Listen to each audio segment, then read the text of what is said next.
મુકેશ અંબાણી સાહેબે તો કમાલ કરી નાખી હોય ને, સેલિબ્રિટીનું ટ્રાફિક જામનગર કરી નાખ્યું હોય ને. એમાં અમુક લોકો તો પાછા ઓળખે નહીં કે આ વળી કે કોણ છે લગ્નમાં આવ્યા, તો કે રિહાણા છે. તો કે રિહાણા છે તો એક લગ્નમાં આવ્યા, તો કે એમ નહીં, ઇન્ટરનેશનલ સિંગર રિહાના છે એ કે અહીંયા ફટાણા ગાવા આવી છે કે ખાસ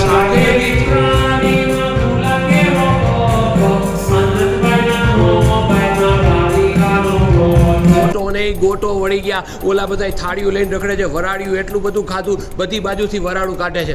બિલ ગેટ્સ છે ને એ ખાટી છાશ લઈને આમ ઊભો છે ને વિચારે છે કે હાડું કે પૈસા તો મારી પાસે છે પણ એ આવો માભો નથી પડતો. ઓલો માર્ક ઝુકરબર્ગ છે એ ઓલું મરચાનું ભજ્યું લેવા માટે લાઈનમાં ઊભો હોય, એ કે આમાં એટલો સ્વાદ છે અમારે ત્યાં નથી, પણ એ ઓલિવ ઓઇલમાં ન બને, જેમ દાજ્યું તેલ હોય ને એમ વધુ છે એ સ્વાદ આવે. અને એક તો એને ખબર હતી કે વાસણ પ્રથા બંધ છે એટલે ચાંદલો શું નખાવો, બધા ટેન્શનમાં છે. અને એમાંય છે ને મુકેશ અંબાણીએ કહી દીધું હતું કે જો મોટા આમાં જો ફોટોમાં બરોબર ઇન્સ્ટામાં લાઈક ન આવી ને તો આઈને ઊભે ઊભે ખરીદી